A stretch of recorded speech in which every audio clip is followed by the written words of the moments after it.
We'll start shortly. Thanks. Mute the phone.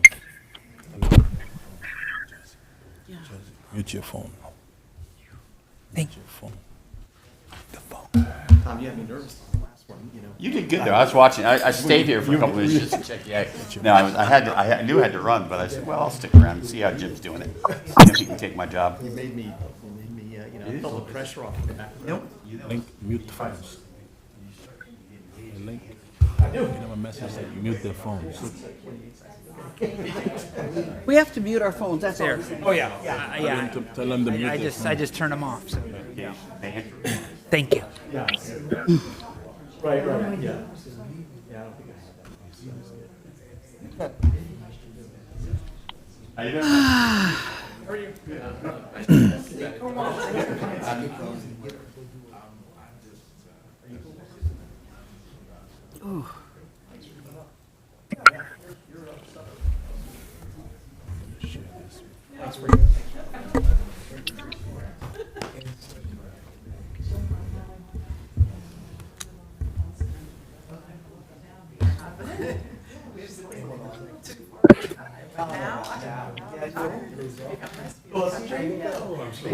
Hello. Hello, Dana Gasaway. Oh, hey, how are you? Over there. Your name's right there. Good afternoon. We drove over together. Good to see you. Hamza Khan. Hey, Yeah, Dana, over here. How you doing? Sorry. All right, how are you doing? Hey, it's How you doing? Hamza. Thanks for coming out. Thank you. Hey, how you doing? All right, how you doing? Good. Back there. Okay. The table back there, and I'll make sure everybody knows it's back there, so. Okay. All right. All right, I think all the candidates have arrived. We've got one remotely as well, and that's great. He couldn't make it here tonight, but we'll have him on remote. Thank you for coming tonight, and before we get started, I wanted to acknowledge the Poolesville Area Chamber of Commerce, which is co-sponsoring this with us, and Tom Kettler, the president, is here. I thought he could do a quick introduction of the chamber, and then Jim Brown, the president of the commission, will make a few remarks, and then we'll kick it off. Thanks, Link. Thanks for organizing. Yeah, I'm Tom Kettler, president of the chamber. We represent over 175 companies in the Western Montgomery County, companies and organizations. They're all listed here. Actually, we've got more because we keep getting more, and I can't update the list fast enough. I thank the candidates for coming in tonight. I'm going to give you all takeaway presents here. Love it. This is our community and business directory, which shows what we're doing out here. And I'm also, Thank you. I have a connection to the school system. I'm a Thank you. graduate of MCPS, and my wife is currently a para-educator at Aldley Elementary, although she'll be retiring shortly. So it's always interesting to hear her perspective about how things are going in the school system. What's your alma mater? Where'd you graduate from? Wallwood High School, 1975. So I just had my 50th high school reunion last fall. So Congratulations. yeah. Right behind. Again, thank you all for coming out tonight, and looking forward to hearing your remarks. Thanks, Tom. Jim? You guys, hi. I'm Jim Brown, president of the Poolesville Town Commissioners, quote-unquote mayor. It's a pleasure to have everybody here tonight. We thank you for coming up. We have looked forward to this. We look forward to hearing your views on all the subjects that not only deal with the county, but again, specifically with our region. I know that we have 20 people in the audience, but I promise you 1,000 people will look at it online eventually. And we thank you for taking the time to be here. You guys are always welcome to come visit Poolesville. We have a lot of great things going on all the time. Thank you. So it is being streamed tonight. It's also being recorded. So the Town of Poolesville website, if you go there, and the YouTube channel, you'll be able to see it and use it if you want to, obviously. This is our fourth forum that we sponsored with the Chamber of Commerce. We had a Board of Education forum. We had another at-large candidate forum, a county executive forum, and then tonight's forum. So we're trying to do everything we can to make sure the citizens can get a good perspective on who's running up close and personal. The Fair Access Committee was started back in 2018, basically to try to get equity in the services that we don't have out here. And that's one of the primary themes that we're going to talk about tonight, is some of the things that are needed in this area and some of the issues that affect us. So you may not have heard a lot of these questions in other forums, because we're trying to focus as much as we can on the Western County. Now, there'll be a couple of other questions beyond that, but that's the focus. So don't be surprised about that. I was remiss in not mentioning my vice president of the Poolesville Town Commission, Ed Reed, right there. That's Ed's a longtime public servant in this area as well, does a great job for us, and pleasure to serve with him. And you guys, if you're involved in any way with the schools, you've gotten to know Ed over the years as well. So there's other celebrities in the audience, but we'll let you meet them on your own. But Ed's our vice president. Thank you. Thanks, Ed, for not sending me a text. Jim never does that. He never No, it does never not announce the other commissioners. It never happens. So, yeah, I'll briefly, I sent this all to you, but I'll just briefly state it again what the format will be. We're going to start off with 1.5 minutes of your comments about why you think you're the best candidate for the Western County in particular, but also the county, of course. Every question, you'll have 2 minutes to answer the question. And then at the end, we'll have 1.5 minutes to kind of conclude, giving your kind of campaign pitch at the end. So there are a lot of questions. Hopefully we'll get through all of them. If we don't, we'll do the best we can. I'm also, just so you know, when I set this up, I threw names in a hat. So where you are was just randomly chosen, trying to be fair as we can. And I'm also going to make sure that as we go through the questions, I don't start with the same person every time. We'll start with a different person. So everybody will be first and then last and so forth. So let's go off with the first question. The Western County. Yeah, we'll also. Oh, I'm sorry. Let's go with the comments first, the statements first. So we'll start off with Selvin, and then we'll go from there. Sounds good. Thank you, Link. I came up here to get a chicken sandwich at Locals and decided to stop by this candidate forum. So that's really what brought me here. Best one I've had. My name is Dr. Prabhu Selvam. I was born and raised in Montgomery County, grew up in the Up County, northern part of Germantown, went to high school in Damascus.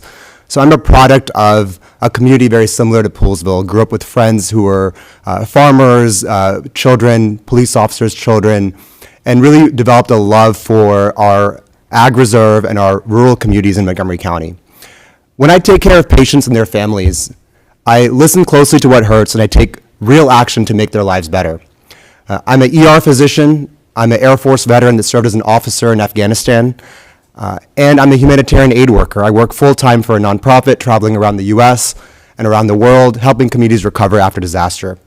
And that involves working with nonprofits, community leaders, and government officials, building trust quickly in desperate situations, and then being accountable for how I spend dollars to actually show results for their lives. And that's the way that I will lead in Montgomery County. This is a community where I was born and raised as a son of immigrants. I'm raising my 5-year-old son here, so I'm very invested in the community. Product of K through 12 public schools, and my son is starting kindergarten this year. I hope to be a servant to the northwest part of Montgomery County because this is a community that's familiar to me, and I am all about bringing access to care all over the world, and that's something I can do right here at home. Thank you. Ms. Caballero? Hello, everybody.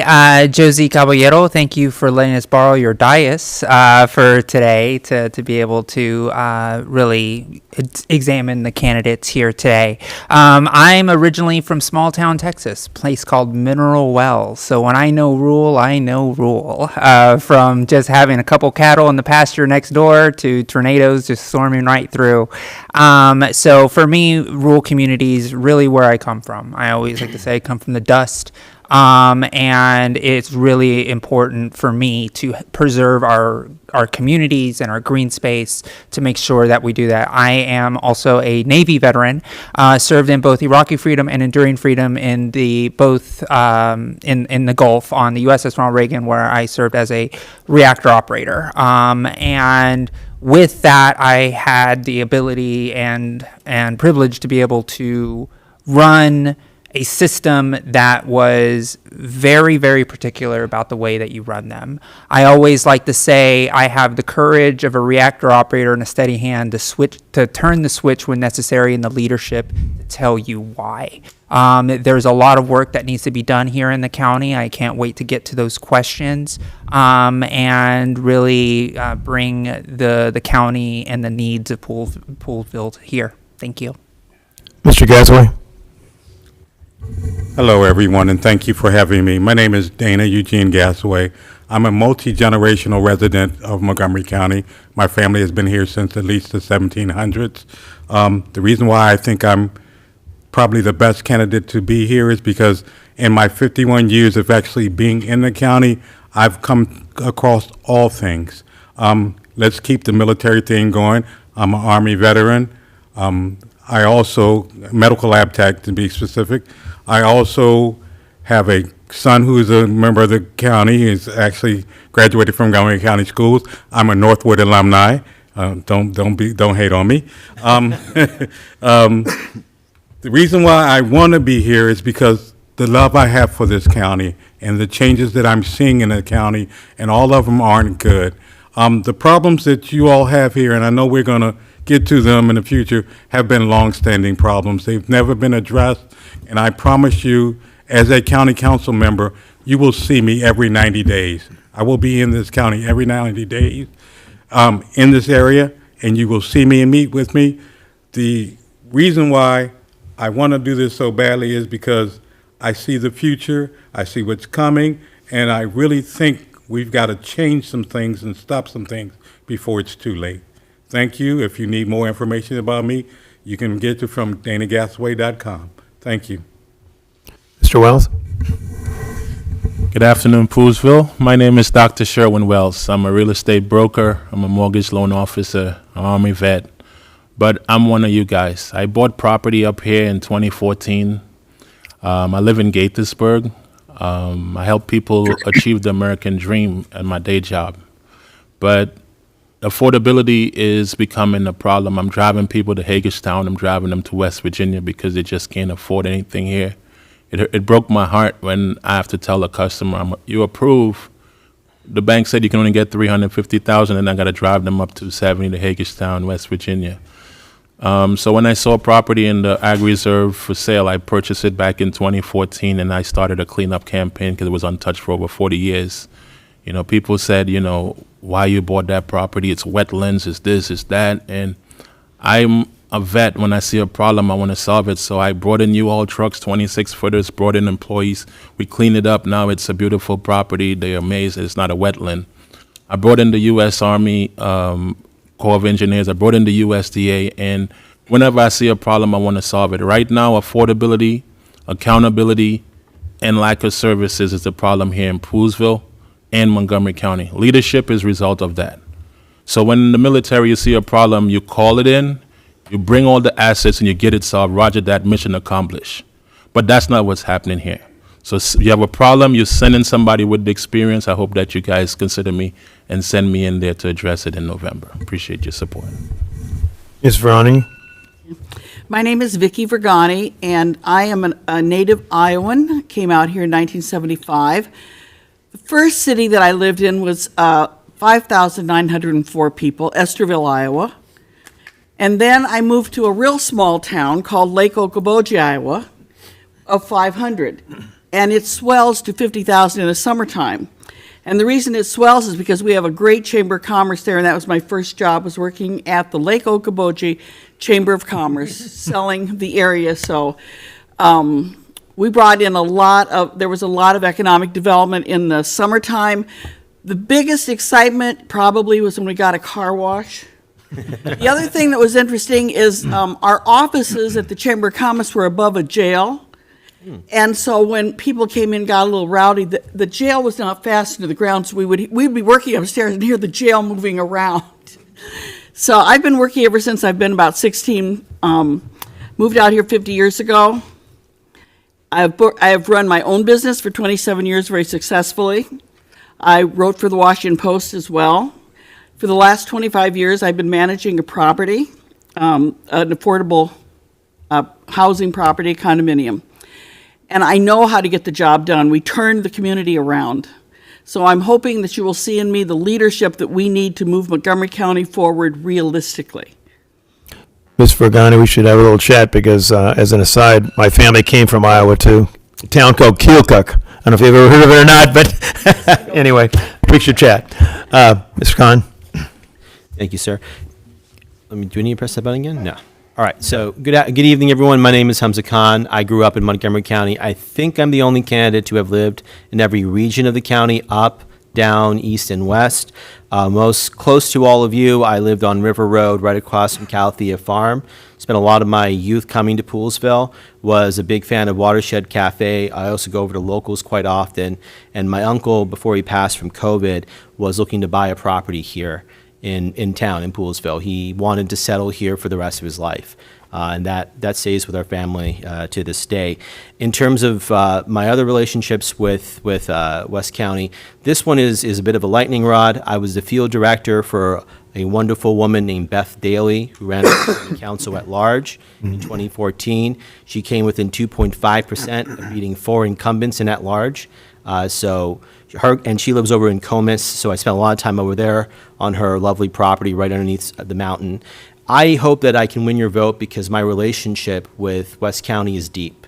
I know the issues. I understand what the community is going through. I'm very familiar with how little services you're receiving and the fact that the county seems to be living in another bubble out in Rockville and not paying attention to this beautiful, pristine part of our county. With that, I hope you can look at my literature in the back. My slogan is Yes We Can. Yes We Can, bring back MoCo. So thank you so much. There are campaign brochures in the back if you want to take those at the end of the discussion. Mr. Pope? Good evening. My name is Jeremiah Pope. My wife and our son and I have lived here in Montgomery County for the last 20 years, and we have built our lives in this community. We are active members of Kingdom Fellowship Church, where faith and service are important parts of our lives. And we also are active members of our son's elementary school Parent-Teacher Association, where I'm part of the NAACP Parent Council, and my wife was the immediate past president of our PTA. I was raised by my grandparents in a small town. The area is called Aiken, South Carolina. I learned early the importance of family, community, and looking out for your neighbors. Those values guided me to a career in public service. I have spent my professional life working to make government work for people, including serving as Chief of Staff in the Maryland General Assembly and working for leaders like Congressman Jamie Raskin and former DNC Chair Tom Perez.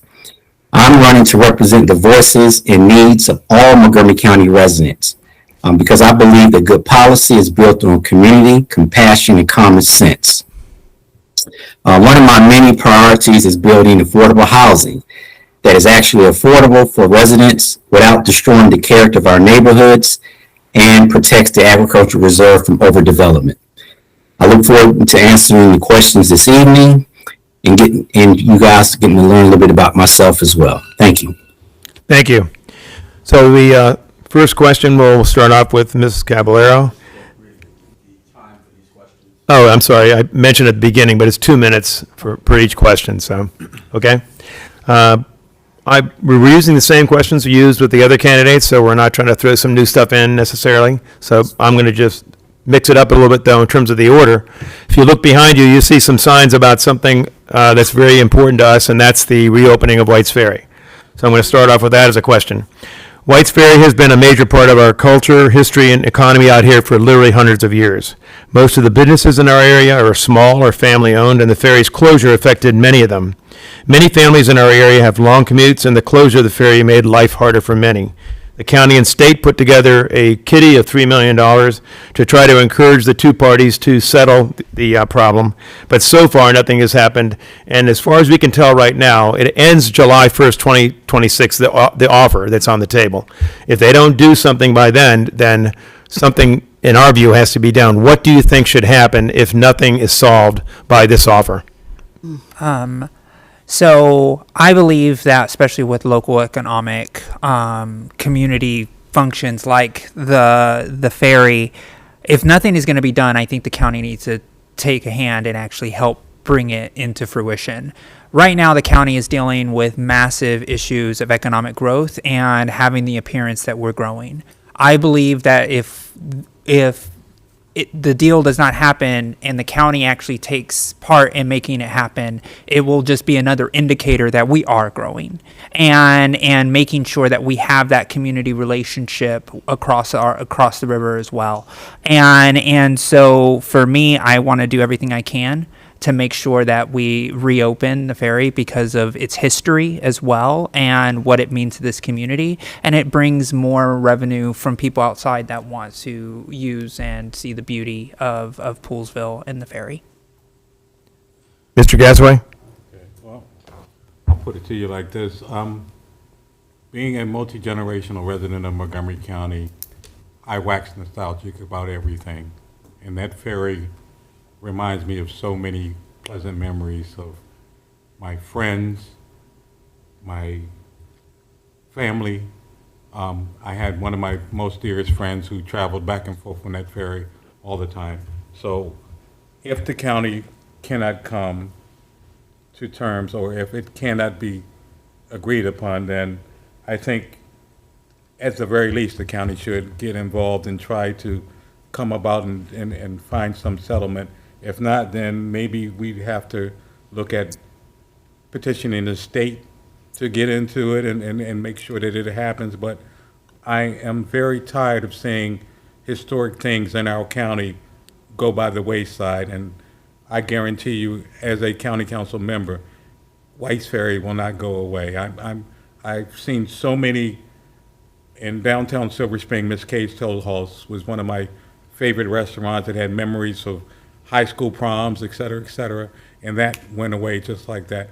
I'm very tired of the new Montgomery County absorbing and erasing all of the old and dear Montgomery County, and I think we have to come to an equilibrium, a balance, where yes, we're growing, but still we have to remember those wonderful milestones of things that brought memories and life and clarity to people. So I really think we definitely need to, if not have the county get involved and to a point of where they're able to solve it, then we should petition the state and see if we can get them to involved and make it happen. But it has to happen.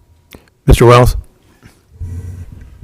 Thanks for that question. So I said earlier that I have property up here. It's on Elmer School Road and Trundle Road, 5 minutes from here. I purchased it. And when the ferry closed, I actually reached out to the Virginia landowners. If you look at my flyer to the first point I have to the back of it, it says reopen White's Ferry, 5 years is too long. I contacted the Virginia landowners, connected them with County Executive Mark Elrich, and they exchanged information, and they've been trying to work out something for 5 years. I've been in touch with them recently. However, because of the confidentiality of the negotiations going on right now, I'm not at liberty to disclose anything because they haven't reached out to me. But what I can say is I have communication with them. They have actually contributed to my campaign. So if indeed a deal is not reached by June 30th or July 1st, I'll go back to what they were saying they want in the beginning. They said they want 50 cents a car, $1 round trip adjusted for inflation. Prior to the ferry shut down for almost 200 years, it was just a $5 a year to land this ferry there. It was a small boat. It wasn't what we're using today. So for me, when they had the hearings in Virginia, I went over there and I testified. I took 50 cents and I went over there and I said, I have my 50 cents, let's open the ferry. So the issue to me is not on the Virginia side, it's on the Maryland side. And if you elect me to be a county council member at large, I'm going to enforce that 50 cents a car, $1 round trip, so that fare is going to increase by $1. Whatever else needs to be done to get the ferry operational, to secure that landing on the Virginia side with that 50 cents a car, $1 round trip adjusted for inflation. I'm in law school right now, so that legal agreement is going to be bulletproof. It's going to be recorded in the Virginia land records, and we're going to have a document here in Montgomery County never to go back to court to be litigated again. But we need to make sure that that money goes to making sure that ferry is ready to run, have the operational staff, and everything else, including the landing rights on the Virginia side, to get it up and running. And I think I can get it done. Ms. Regani? Do I really have to follow this? I'm a very plain-spoken person. I will tell you that I do not know all the details involved in this, but I solve problems every day, and they're out-of-the-box solutions. And what I want to find out is, for every district, what are your priorities? And those will be my priorities, and everybody's going to get to start off with 4 of them, and it sounds to me like White's Ferry is going to be at the top of the list. I just want to give you an idea about how I go about solving problems. The state of Maryland has, I don't know how many of you, does anybody own a condo or live in a condo in here? The law treats condominiums as commercial properties in Montgomery County. And one of the problems we have is that because we're treated like a commercial property, we pay multiples of what residential properties pay, standalone, single-family traditional homes. And so what I've been doing is piece by piece as an individual going and taking various agency fees and breaking them down. I'll just give you one example. If you go to remodel a condominium of 1,000 square feet, value $250,000, the county charges us $2,800 for that building permit. A $2.5 million home in Potomac pays $1,570, half what we pay. I know about equity and inequity. And one of the things I do is every day I fight for equity on my property. I fight for equity for the immigrants. I will fight for equity for Poolesville. Thank you. Thank you, Mr. Khan. I've been following White's Ferry since I was in high school because the first time I crossed on the ferry, they still had a Confederate flag on it, and my best friend made a joke, it might not be safe for me to get on. It was very safe. It was very safe. We took Route 5 all the way across Virginia after we got across on the ferry. I have issued statement after statement publicly in favor of reopening the ferry. I have not followed the negotiations as closely as my friend Sherwin has, but what I can tell you is that it seems to be a moving target from my understanding, about 50 cents a car and the $1 round trip. And I think the district court in Virginia gravely erred in its decision in saying that a knockdown wall is suddenly grounds for us to go ahead and get rid of this public easement that's been there for well over 100 years. I will stand with you guys to get back the ferry. I'm more than happy to make sure the kitty comes back for $3 million. And I'm going to emphasize this. When it comes to the state level, elections have consequences. Our current governor was elected with 48% general election turnout. It was a very divided Democratic primary when he got elected. This has not been a priority in Annapolis, if you ask me. This is an important priority for our community. The conversation on the other side of the river is how do we get a bridge so that we can take as much business out of Montgomery County and over to Loudoun. I love the halal shops over in Loudoun. My family loves kebabs. That being said, I'd like you to have some grass-fed kebabs here in Poolesville. I'd like you to have your ferry back. It's my ferry too. So whatever you need, you get from me on this issue. I will go to Virginia. I will fight within fistcuffs if necessary. Hopefully I won't break any laws. But you've got my support. That kitty and more, whatever you need, this needs to come back now. It's been there for hundreds of years. The argument we're having now is silly. It's about property owners abusing their rights. Forgive me for saying that. Mr. Pope? Yes, I think everybody hit on some of the key points. But for me, it's definitely, I would definitely support the White's Ferry. And I think, the state and the county did come up with the money. And some of this is legal. But I think for the what we're actually dealing with now is that we need to make sure that we have a council person who has connections and understand how Annapolis works. I think I'm the only one here this evening who's ever worked in Annapolis, passed legislation, and no leadership. And so, we can talk about making sure the money's there, but we having a fiscal budget crisis in the state and also in the county, right? And so I think for me, it's about continuing to fight and making sure that we, set aside the funds to make sure that the White Fair is done, and having somebody who's capable enough to make sure the money that we tried to negotiate is still negotiable. Thank you. Thank you. Mr. Selvin? The White's Ferry issue is such a great example of why the Fair Access Committee exists, because it's a local battle where often the local community feels that they're alone in fighting for what they need. And the reason I'm running for county council is because in all the work that I do in the hospital and humanitarian sector, I feel that I'm fighting battles where the root causes are something that I can't attack because of the level of power that I don't have access to. And the reason I'm running for county council is because I want to be a voice for those who are vulnerable. Poolesville is one of those communities that doesn't have a voice that's being listened to. And so as a council member, I'll put the weight of the county behind these discussions.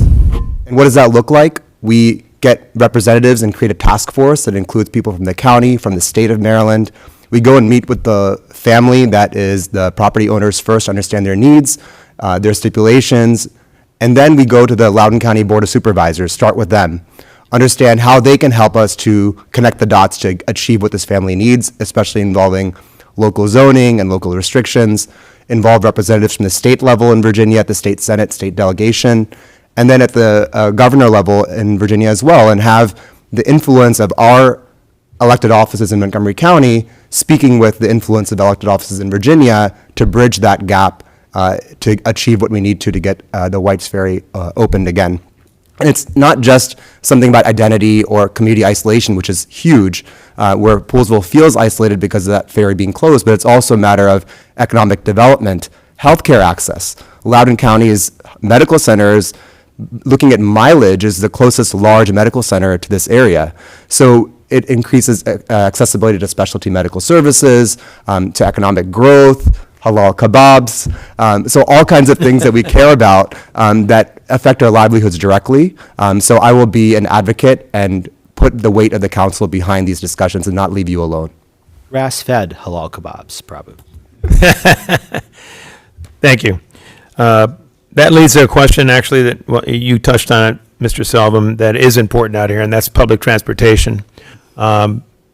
Tonight, and in the audience, Katie Longbrick, who heads up our local charitable service organization, WUMCO, has been doing a lot to try to ameliorate that by getting medical services out of here through a van that we had to work several years to get. We also have a donut hole in terms of getting service for Meals on Wheels, and we're trying to address that too.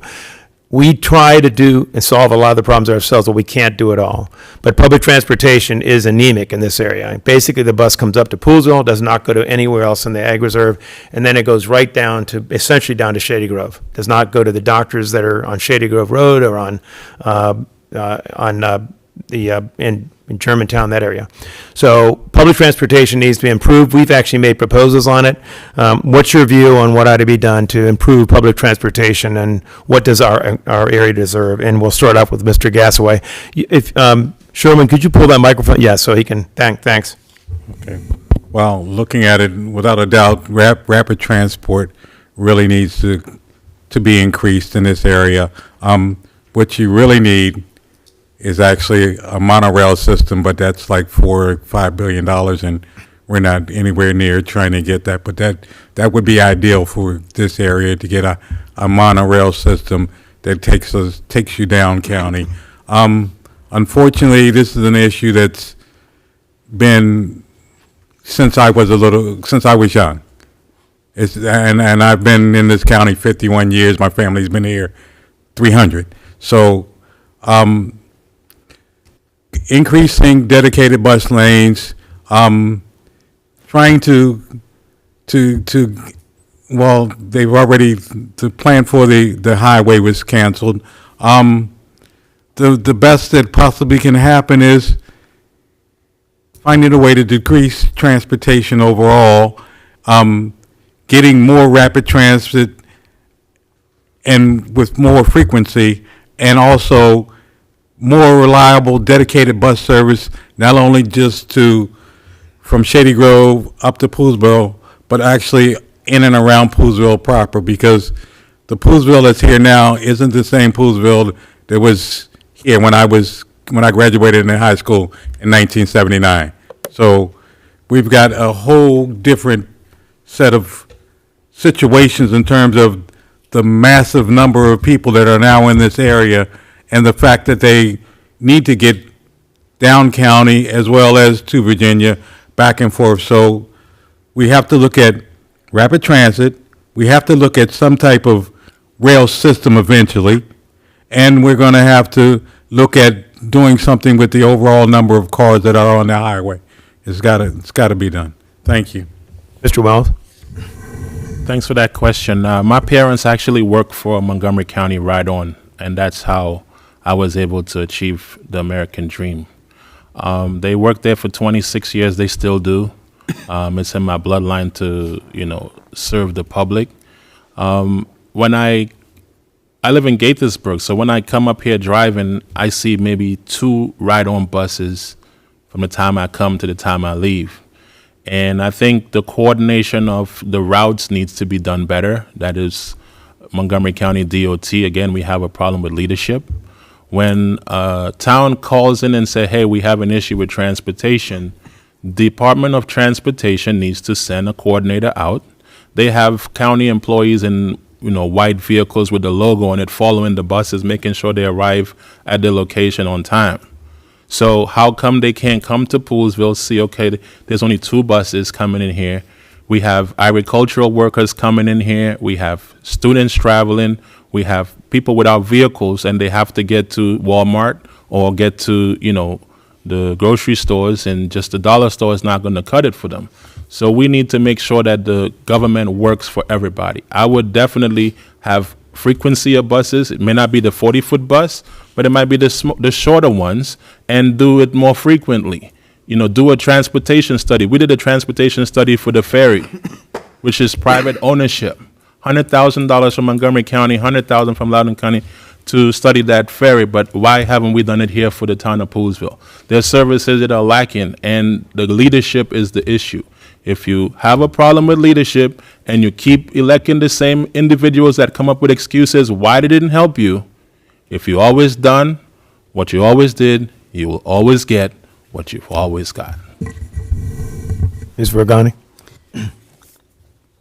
I think the first thing we need to figure out is who needs to go where, when, and how often. And I totally agree that we have to start, first of all, and figure out what is needed before we can come up with some solutions. In the DC area, we have a lot of local transportation that takes people around locally where they need to go, especially people who are aging in place. But I think we need to look at who needs to go where, when, and how often, how much is involved in commuting down to up-county, mid-county. I don't know where everybody up here goes. At 25, on the average, don't you have 25-acre farms up here? Under the Ag Reserve, yeah. What services do people, what transportation services do people really need, and who is needing them? I think that is what the key is, so that you can start coming up with some cost-efficient solutions. If it isn't cost-efficient, it's not going to work. I don't care.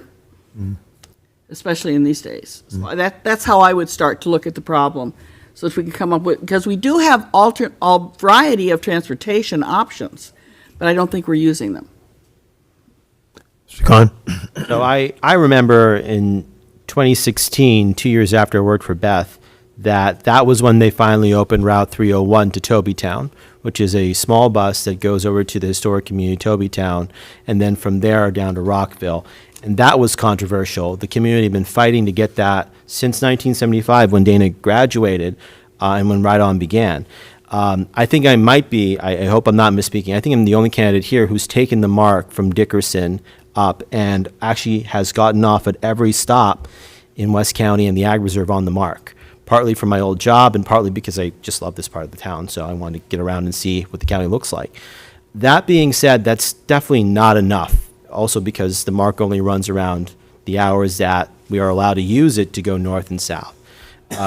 We need to have a proper transportation study like Sherwin has said, and what we need to add on to that is looking at new ideas. I recently traveled to rural parts of Turkey, and I'm hoping to travel to rural parts of Japan this summer to see how they get transit done. And they have an impressive volume of minivans that are designed for this purpose. And they run on the hour and the half hour. In small little towns where less than 800 people live, you can get a bus about, from here to where Josie's sitting, fill it up, and get you to Istanbul or any other town you want. And we were hundreds of miles away from Istanbul, by the way. What that tells me is that we have a lack of innovation in how we're approaching these things. There's also a leadership issue like Sherwin hit on, especially in the last 8 years in this county when it comes to DOT and also to transit in general. But there's also a lack of desire by the at-large county council members at this time to really engage in this part of the county. And that frustrates me more than anything else. I'll add on to that one more point. I got 10 seconds to say this, so I might save it for later, actually, which is that it's going to be incredibly important that going forward we talk about devolution of authority and empowering our localities to do more of this kind of work rather than just relying on a county that's focused on Rockville right now. Thank you. Mr. Pope? I had to take myself off mute. Yes. When we talk about transportation in Montgomery County, it's a tricky situation. One is because, certain parts of the county want BRT. Some people want to expand I-270. Some people just want to keep the roads the actual same. So for me, it's more about making sure that we're all on the same page. And if it's a scheduling problem when it comes to ride on, making sure that we have the right leadership in place to make sure that, the buses are coming on time. And if we do need to expand stuff in a cost-effective way, I don't see a problem doing that. But I want to make sure that, whatever we do, it's engaging with all people in the room, from county leadership, our union officials, and also with our neighborhoods. And that's the approach that I would take, and especially somebody who's been supported by the Amalgamated Transit Union, Local 689. So I do understand these issues that are taking place, but I want to make sure the best way to solve problems is to bring everybody in the room, not point fingers, but actually come up with a plan that we can quickly solve these problems quickly. Thank you. Mr. Sullivan? Working in the ER and having been in the Air Force, something that's really close to my thought process is the fact that decisions that don't seem significant can really hurt people's livelihoods. And as a politician, that's something we need to keep in mind, that decisions we might make offhand or without really deep thought really can hurt people and can really help people if we strategically think about it in the right way. Transportation is one of those. When it comes to healthcare workers, childcare workers, getting groceries for seniors especially, transportation is life or death for many people.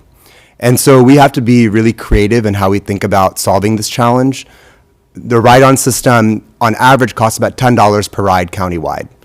In a rural area like Poolesville, where the volume is lower, we have to expect that each ride is going to cost more, $15, $20 a ride. So as a county, we have to budget for that and think about how do we find solutions that fit into that price point that we're able to and willing to afford.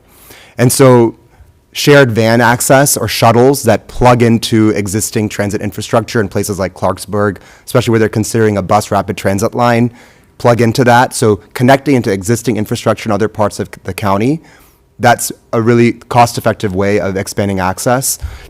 We can also look at vouchers for rideshare companies, for example, or at $15 to $20 a ride, maybe we can hire a private partnership here in the county, in the Poolesville area, where local drivers are willing to start a small business to contract with the local government or county government to provide that service to residents.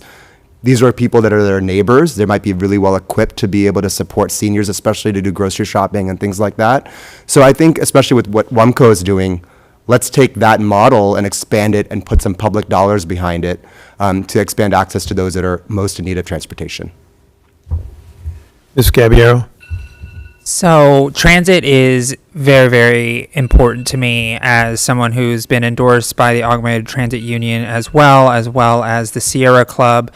When I think about transit, I think about it being the arteries, to use a medical metaphor, to be able to move people fast in and out. And that brings growth, that brings opportunity, but we have to look at all options. That includes working with the state to try to make sure that we have more MARC stops. That means more rapid bus transit. That means more small bus transit as well, and making sure that the community is involved, as it was said, with traffic studies, and also knowing who's going to be using these services, especially seniors aging in place. And as I just recently found out, the nearest grocery store is 9.5 miles away. Like, that is not sustainable. So we have to be able to continue to grow our transit, because that growth shows that we are growing as a county, and we know that these communities are important. Because I've talked to students that go to Montgomery College that say, I live in Poolesville and it takes me over 2.5 hours to get to school. And what that does is it takes away that student's opportunity to be able to actually enjoy their school experience. We need to do more. And that includes, if we do more road projects, we put rail ready. We put bus lanes that are going to be built. We need to do everything and anything possible to make sure that our residents can travel from one end of the county to the other, because it's an equity issue. And that is incredibly important, that we continue to build out our transit across the county. No matter where you live, you should have access to the entirety of it. Thank you. Data centers are emerging as a major issue as AI and heavy use of data increasingly power our economy. There are potential tax revenues that come from these facilities, but they also have a number of issues, including environmental issues related to them. In our case, we actually have a proposal right now to locate a data center where the old power plant was, and obviously people here are very interested in that issue. How do you view data centers, and what should the county government do, if anything, regarding their location, construction, and operation? And we'll start off with Mr. Wells. Thanks for that question. So AI is taking over. Data centers, whenever you do a search on Google or whatever app you use, it's feeding into the AI system, which uses the data centers to store the information. So we close to Virginia, we just talked about White's Ferry, and that's Data Center Alley. So whatever they do affect us. I've done research into this. We're on a grid called the PJM interconnection. They basically supply power for 13 different states. So whether we don't bill, and Virginia and all those other 13 states keep building, our electric bill is going to go up once they start sucking the power. A data center takes enough electricity to power 500 homes. So when they pull and you running your TV or your refrigerator, you get in that rate that they pull in, and that's why the electric bills are going up. So even if they say we're going to give you a $150 tax credit on your electric bill for the year, that's gone in less than 2 months, because the data centers are just taking it. So I heard proposals to put a freeze on it and study it. My thing is, if we're going to build here, it has to not affect the bills. And this is going to take more than just the county. We need the Public Service Utilities Commission, which is part of the state. Then there's a federal regulatory agency, which is part of, looking at how these interconnections operate. So it's not just a local issue.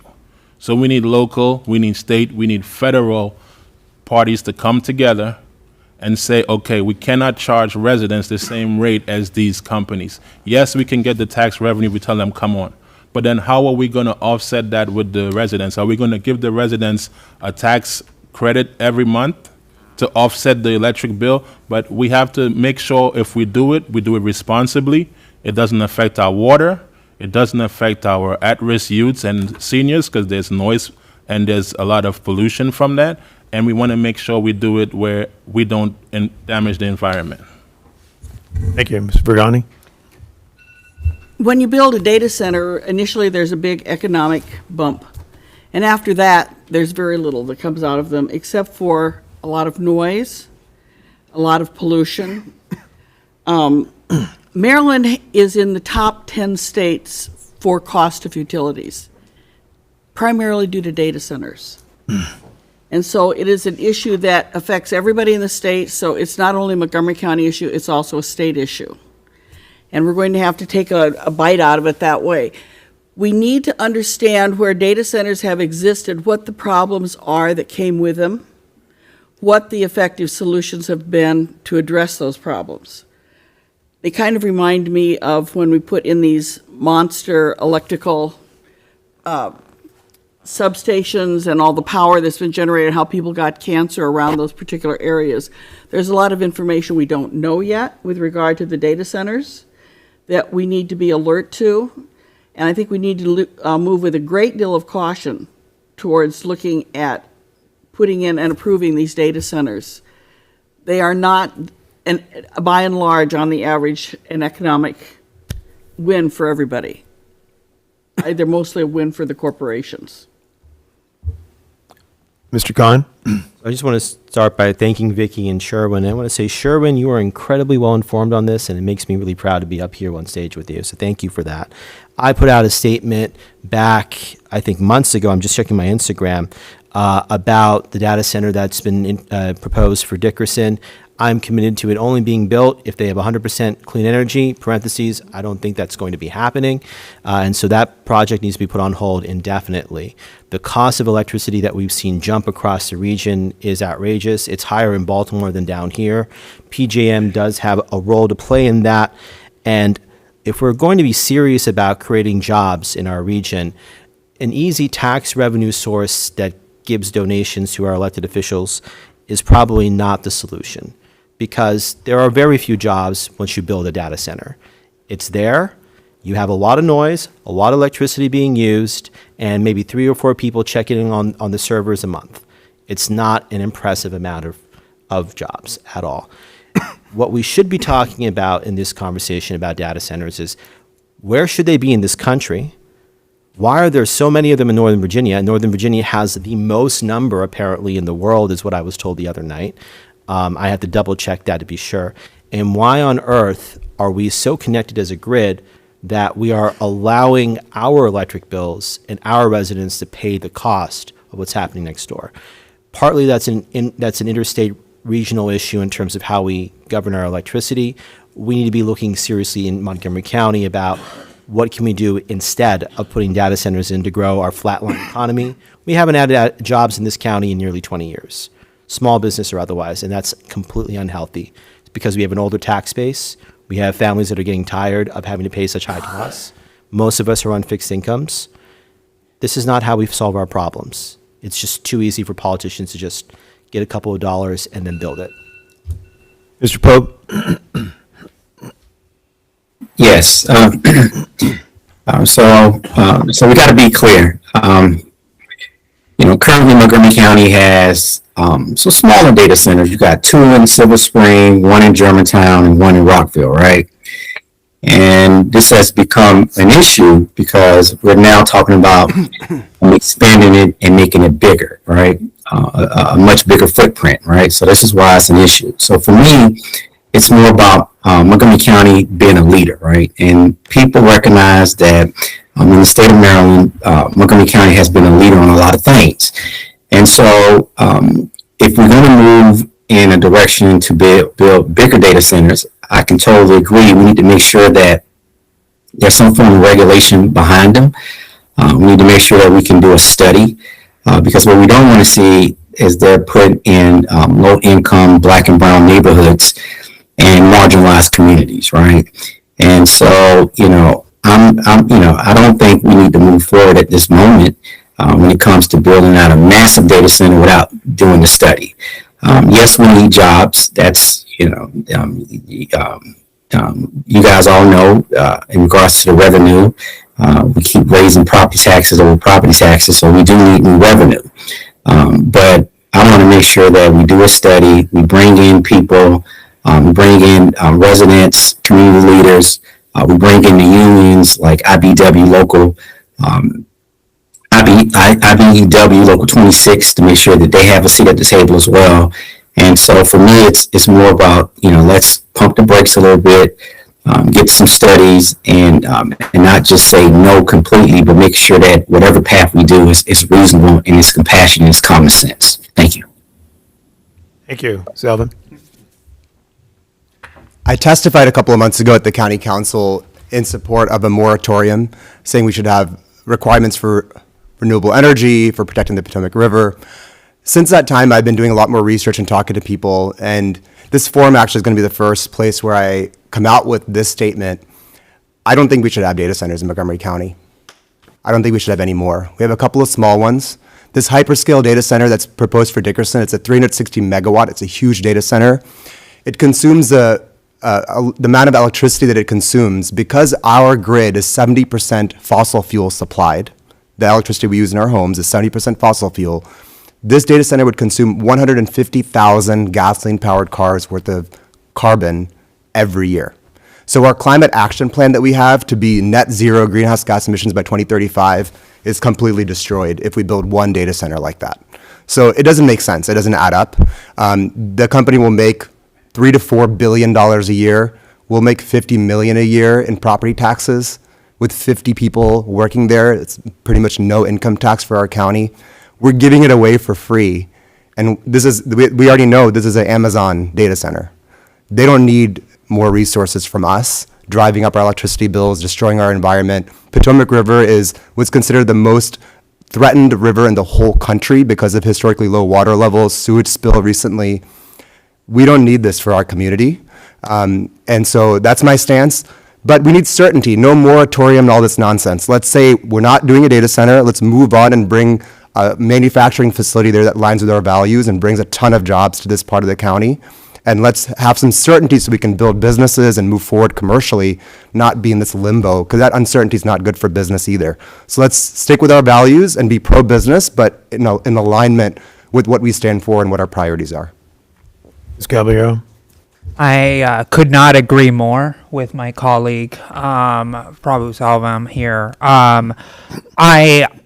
I have to also looked at the long-term effects of what these data centers are doing to communities as they drain wells, as wells are running brown, the temperature that they create, the atmospheric interference with just the sound. Data centers just don't seem to be what Poolesville or Dickerson Center needs. We already have a trash incinerator that we need to shut down. Why are we going to replace a trash incinerator with another problem? That is not the Montgomery County that we should be standing for.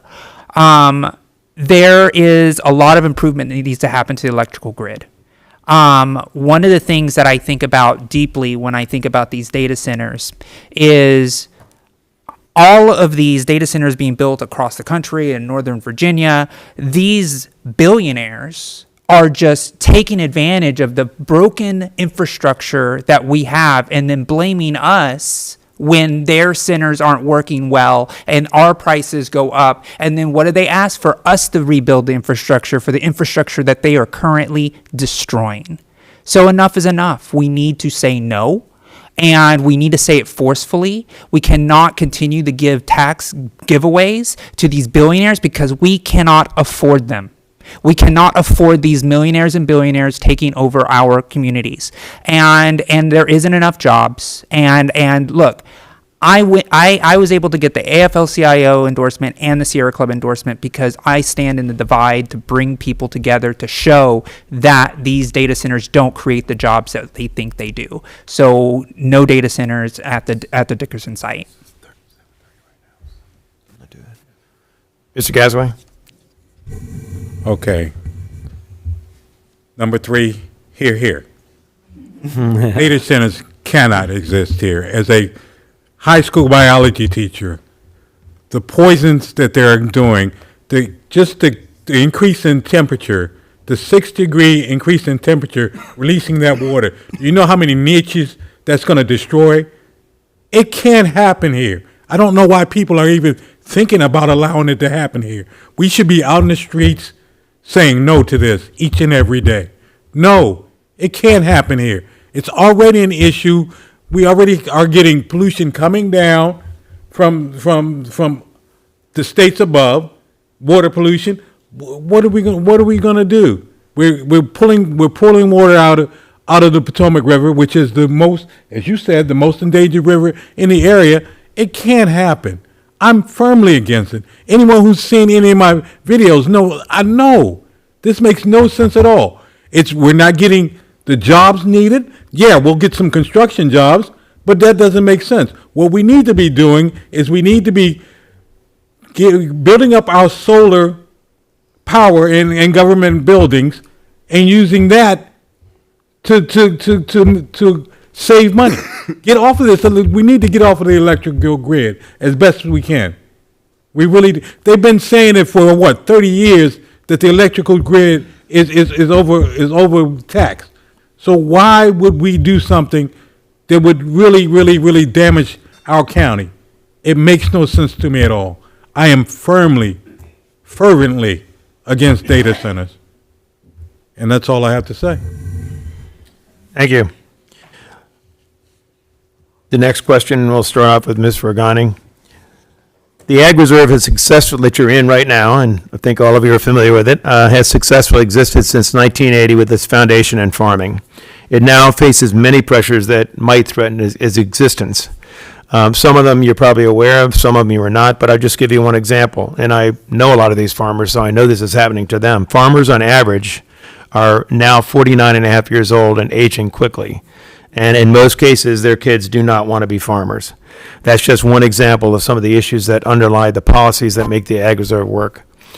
What are your views on how we should either reform the policies or what can we do to strengthen the policies that have founded the Ag Reserve? So we'll start with Ms. Vergani.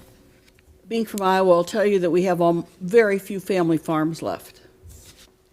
The corporations have bought up Iowa.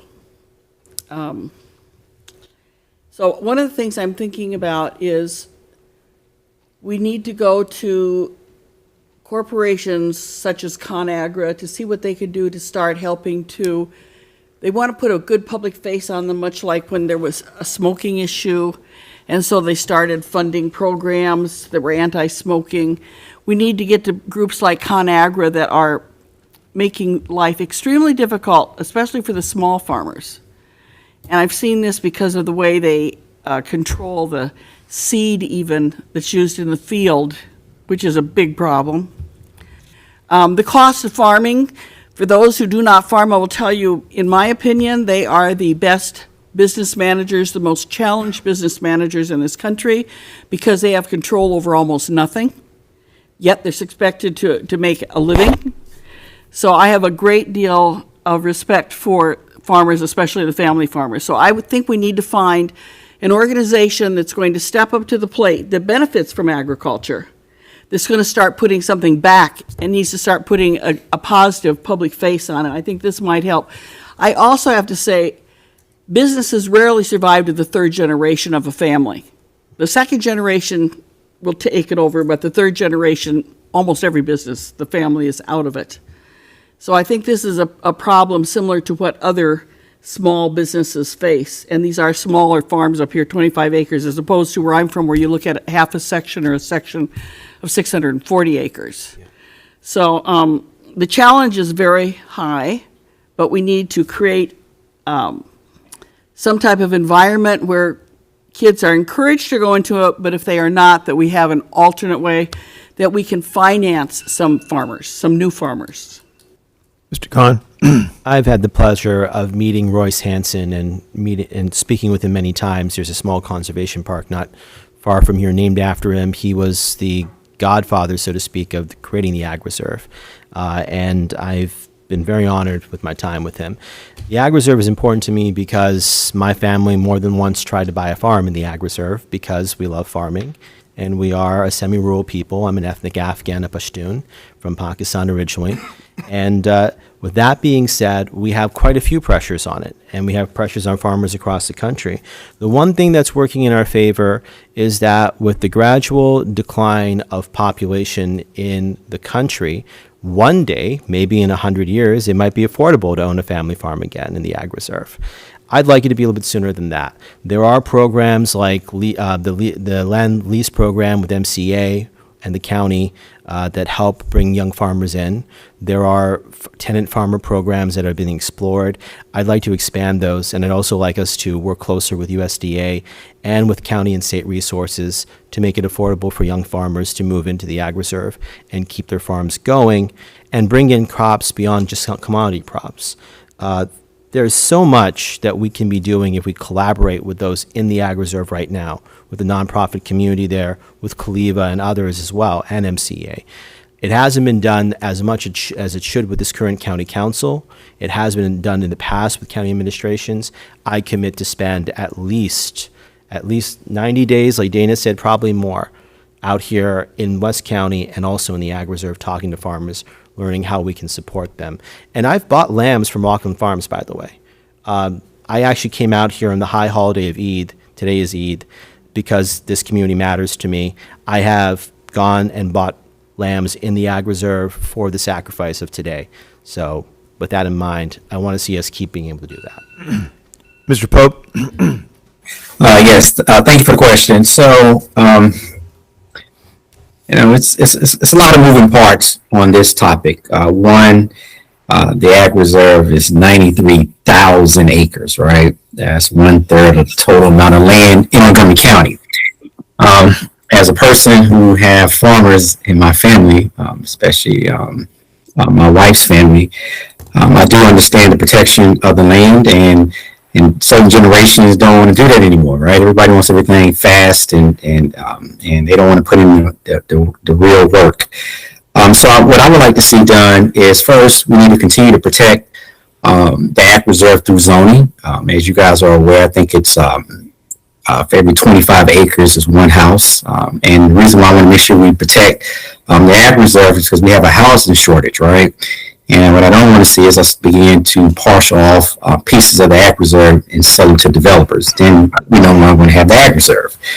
I'll also like to see more tax breaks and incentives to our farmers because we know they need it.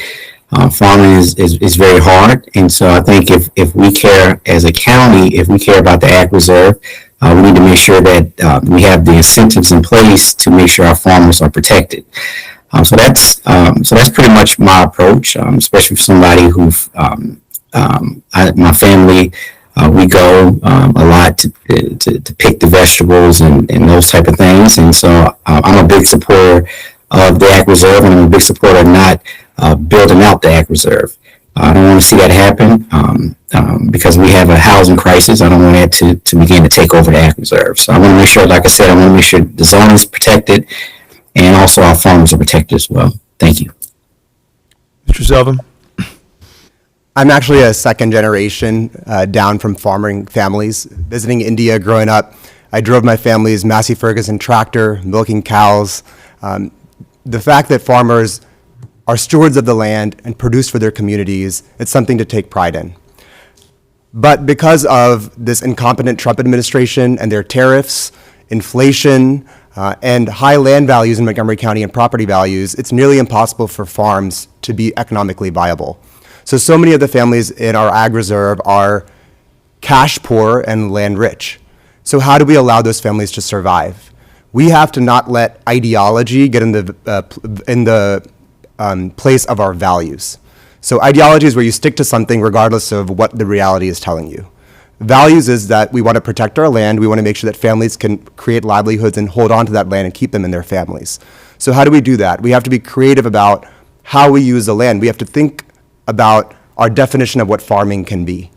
And that might look at agritourism, on areas with poor soil quality, solar farms, things like coffee roasters and other creative things that allow young people to be attracted to farming and being stewards of the land again. Those are things we have to be open to. Doesn't mean we have to get rid of traditional farming or harm our land quality or change the way that our landscapes look, but we can find a balance that actually allows young families to survive and continue owning land in this community. And something else to think about is that we have to think about the future of many of the families that are trying to hand down farms to their children. A lot of our farmers are aging. How do we allow those young families to want to stay here, to be able to afford to live in this community, bring their children here, raise their children here, support their parents, support their grandparents?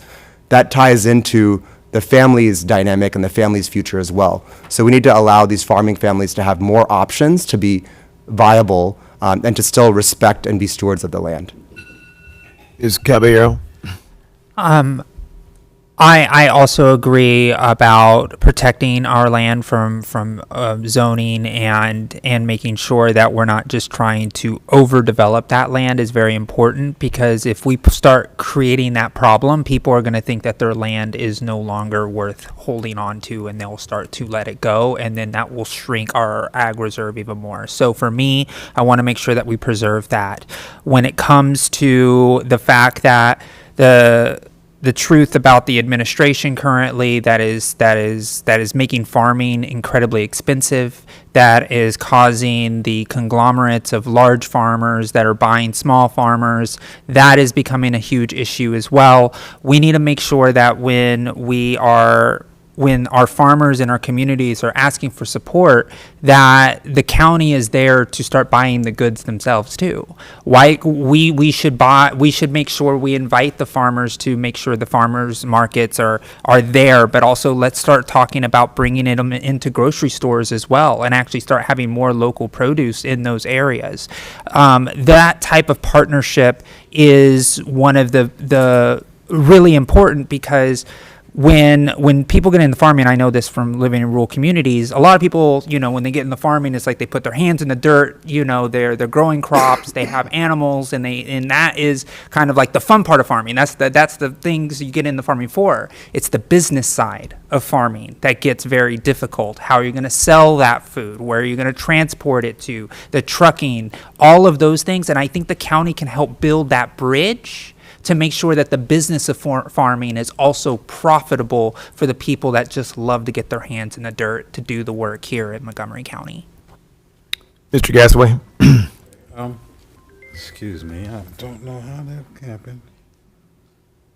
When we look at the ag reserve, my biggest complaint about the ag reserve is it's too small.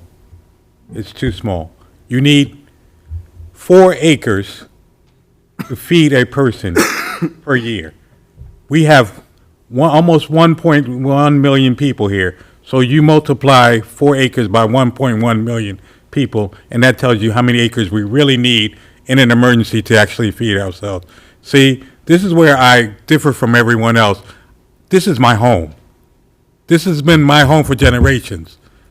And if something happens, we're going to have to be able to feed everyone.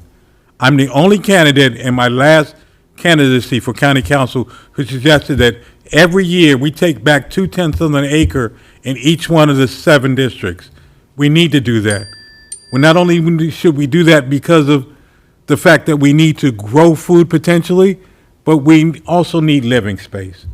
So if we're going to keep allowing people to take land and not take it back eventually, and I'm here to tell you that I'm on top of it when it comes to land being taken, okay? Because people who look like me from this county had all their land taken, okay? They went from in the years from 1920 to 1960, they went from only 33% of the land to only 5% of the land. So I know what happens when we don't control the land, and it's about time we start saying we need to take some of that land back, put it in a reserve bank, and later on we decide what we're going to do with it. We definitely should do that, and that's pretty much how I feel about it. Mr. Wells? Thanks for the question. So I do real estate, commercial, residential, land, farms, ranches, so I see and hear these issues. The Ag Reserve, through zoning, they put the AR zoning on the land. So when it's AR, you have to have 25 acres to put a rooftop unless you have an exception, which is called a pre-1958 letter of exemption. If it's under 25 acres and it was in existence prior to 1958, then you can file for a letter of exemption saying it didn't change size and shape prior to 1958, and they'll allow you to put a house there if you can get a perk and space for your septic and septic reserve area. But if we serious about agriculture and we know that there's 93 acres already preserved, we need to put the money to preserve the acres.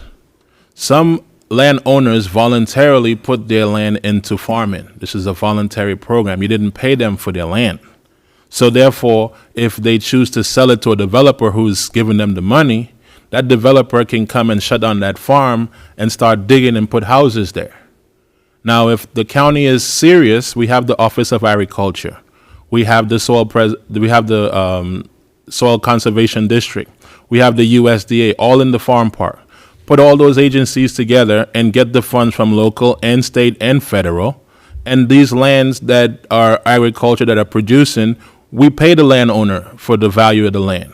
So if he stops using it for agriculture, another person can come and use it because it cannot be developed. There was a recent property right there on White's Ferry and Martinsburg Road on the market for sale, over 175 acres. It has the tax for the agriculture, so If he sell it to a developer because it doesn't have the easement, that developer can turn that into 5 homes. So we need to get serious about putting the easements on the land to remain agriculture. Thank you. This next question will start with Mr. Khan. Ms. Caballero mentioned the incinerator, and that's another issue that's affecting us uniquely out here. You may know the history of the incinerator, but at the time that it was actually constructed, the idea was it was going to be down where the transfer station is now, and of course, it's up here. So it has produced a lot of toxic waste and, of course, gases that are dangerous as well. There are plans to close the incinerator, and they're pending right now, but nothing has been done yet. How do you view this situation, and what should be done regarding the incinerator? I'm familiar with the incinerator, and I'm familiar with the number of times that toxic ash waste has been dumped accidentally, at least they say so, into the Potomac River from the Dickerson incinerator. I believe it's time it closed now. It's been open for way, way too long, and I've heard us talk about closing it for years and years. Whatever it would take from the county council side to effectuate its close, you would have my full support to do so. I will add on top of that putting on top in its place a data center is not in anyone's interest except for Amazon, as has been hinted again and again earlier tonight. And if we are going to look into putting some sort of energy situation on that property, it should be a clean energy solution that helps us deal with the fact that we have such high energy costs in this region now because of the number of data centers next door in Northern Virginia. So I want it closed. Okay. Mr. Pope? Yes, I'm making it short and sweet. Yes, we need to close the incinerator.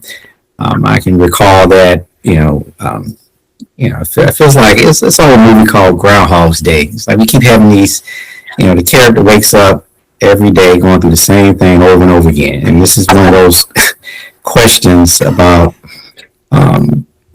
something that should have been closed years ago. I think the catch has always been the cost and also where do we locate it, the new facility, and then also as good stewards of Montgomery County, do we ship our trash and stuff to other places, which to a certain degree wouldn't be fair.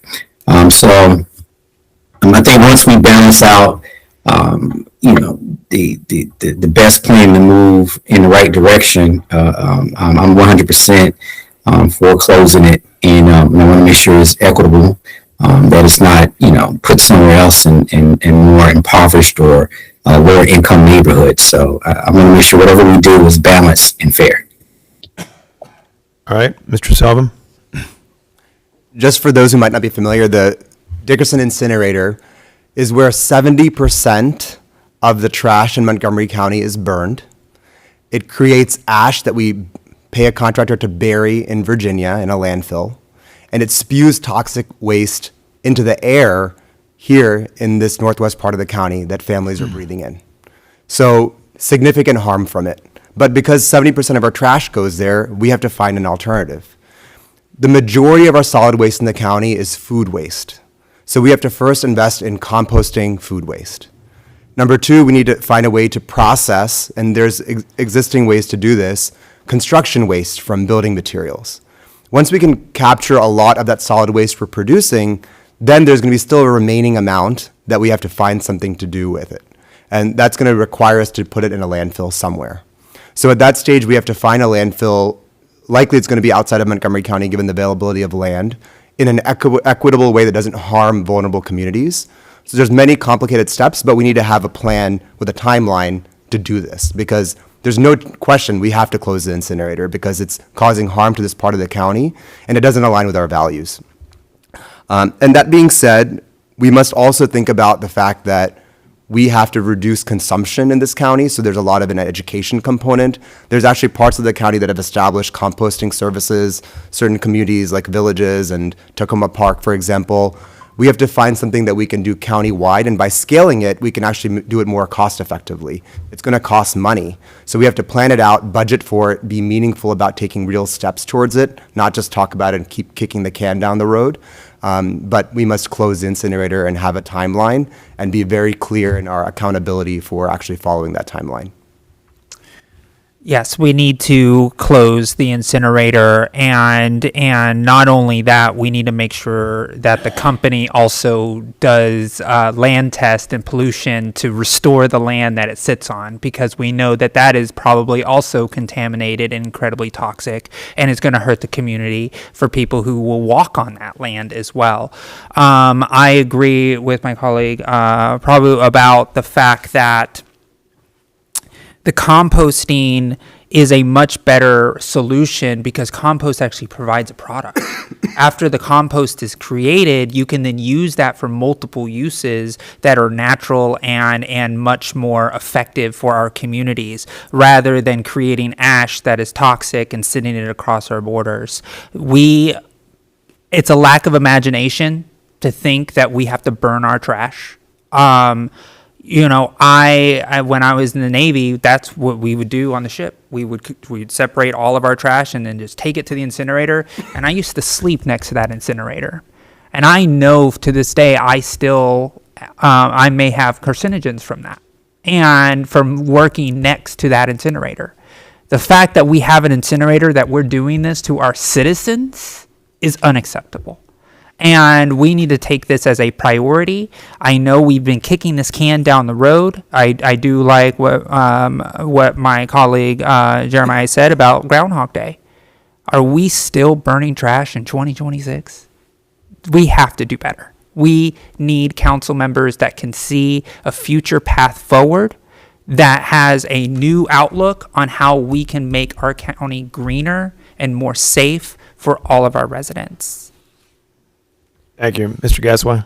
Okay, well, I've actually did a little research on this, and I've come up with 2 decisions. Number one, Dickerson, as it is right now, definitely needs, actually 3 decisions, needs to be closed. Number 2, we can't ship our waste somewhere else. That's like us just playing three-card Molly. We're just hiding it and not knowing where it's coming up. Number 3, I also looked and I asked the question, is there a way that we could build a new plant that would burn cleaner and would meet our standards? And yes, it is. It's just a matter of cost. Now, does it have to be here? It doesn't. But we're going to have to do something. We can't continue shipping all of this excess waste that we have somewhere else and feel good about it. I can't sleep on that one. I can't sleep in taking our waste and putting it somewhere else. That doesn't work for me. What does work for me is trying to find a solution where we can burn it at a much cleaner rate where it comes out. And I'm all about, believe I'm Mr. Eco-friendly when it comes to everything. I want everything to be, I want that net zero just as bad as anyone else does. But we also have to be responsible enough and say, this is our waste, we made it, we need to take care of it. So I think Dickerson right away has to be closed temporarily. Yeah, we're gonna have to ship our garbage out somewhere else, but we've got to come up with a long-term solution that's our solution for our waste and not someone else's. Mr. Wells? I looked into this Dickerson incinerator. The EPA has said that the pollution coming from there, it's above the state levels. There's a cancer rate that is high for residents in that area. They say it's attributed to it, but I would believe if you're around that type of pollution, you're going to have health effects. This trash is being taken to a poor black community in Virginia. So we don't want it here, but then we are affecting minorities and low income in the neighboring jurisdiction. So that's not a solution either. I went to the Shady Grove transfer station and I actually spoke to some of the managers in there about this whole Dickerson incinerator burning issue. And the response I got was the county elected officials are telling them one thing, and then they are basically hearing something else when they have all these, county council meetings of what they're going to do in all these forums. So there's a disconnect between the private company that is contracted by the county to do this incineration and take care of our trash and what we're hearing from our elected officials. Again, we have a problem with leadership. And if we always do what we always done, we're going to always get what we always got. The county executive has been on the council. He's been on the executive. Now he wants to come back to the council. If he can't solve the Whites Ferry problem in 5 years, if he's the executive right now and he can't get a company to address our trash issues, they travel to China and bring companies here to do manufacturing. While you're there, you can't see what the Chinese are doing to take care of their trash and bring the company here to fix it? Contracts are going out, they're flying out, and then they come back and make excuses for why they can't fix our issues, and then they come back and ask for our vote. Enough is enough. Vote them out. Vote for change. Yes, we can do this, but we need to put the responsible leaders in there. My name is Dr. Sherwin Wells. Vote for Wells. Vote for change. Ms. Vergani? I was the Montgomery County multifamily property recycling manager of the year a couple of years back. And I've instituted 18 different conservation projects on the 15 acres of land that I manage for a condominium. So I'm very familiar with a number of these issues. And I guess the first thing you have to do is I attended a webinar that was conducted by the Department of Environmental Protection's Solid Waste. And we all have got to buckle our seatbelts because it's going to cost a lot more money. We're going to have to educate people to get them on board and why we're causing, there's going to be additional cost.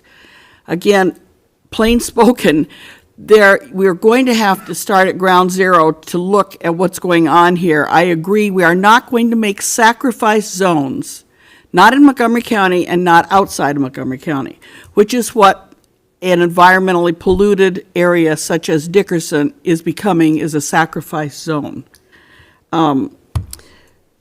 Yes, we have to compost. We have to deal with construction waste. I also think this whole idea of saying we're going to get to a zero waste is absolutely ridiculous. Across the world, 80 to 90% is the standard. We need to look at how they're getting to 80 to 90% and go with the flow and follow somebody else. We don't have to reinvent the wheel every time in Montgomery County. We're a bit arrogant when it comes to that. So we need to take a look around at what other people are doing. We need to set a timeline for closing Dickerson. You cannot do it overnight. We've got to have other things in place that are going to work before we close it totally. We may have to do some temporary repairs. And I know it's not popular, but I think we need to get real about how we're going to get through the situation. So my suggestion is, yes, we're going to have to store the land. We need to shoot for 80 to 90%. Instead of zero waste, we're going to get rid of 80 to 90. And thank you very much. Thank you. The next question, Mr. Pope, you will start off. For many years, virtually everyone saw our county school system as a gem, helping provide opportunities for our students and helping to attract businesses. Now there are serious concerns during this election season about the performance of the school system and also the cost. What do you think about our school system, and what kind of reforms do you think are necessary? Mr. Pope? All right. Yes. So thank you for the question. As a parent to a elementary school young boy who actually go to a community-based Title I, right? So everybody, I'm assuming, know what community-based, and then you know what Title I is. So for me, it's more about being engaged. It's making sure that if we're going to continue to fully fund our education system, that we're actually getting some real results. Because the results that we're actually getting now is kids who can't read and write by third grade. Parents like myself who are spending extra money to supplement MCPS curriculum, right? And so I want to make sure that the money that we're spending is actually going in the classroom. Because what we continue to see is this low performance. And it's dating going back 20 years. If you talk to people, they'll tell you that the schools in the eastern part of the county is not good, in Mid County, not good in Up County. Also, we need to do something about restoring our SRO officers. A lot of the people feel like the schools are not safe. I wasn't in my school more than a couple of months before they found guns on the playground, right? And so it's a problem. and it's a problem that I think we all know about, and it has hit a tipping point. And so I want to see more accountability with our funds. I want to see actually the money actually going into the classroom, and then I actually want to see more parent and community involvement. Because I just feel like it's time and time and time again we keep getting asked from our taxpayers, give me more, give me more, give me more, give me more, and the results don't speak for the amount of money that we're spending. And so I'm for fully funding our school system, but I want to see more transparency and accountability, and I want to see actual results. Because anybody who's spending that amount of money, you will get results, and I want to make sure we have results and not just talk. Thank you. Mr. Selvin? I'm a K through 12 product of Montgomery County Public Schools, and my son's starting kindergarten this year. I'm still in touch with my favorite teacher from 5th grade in Germantown to this day. I'm very invested in our students and the experience of our teachers.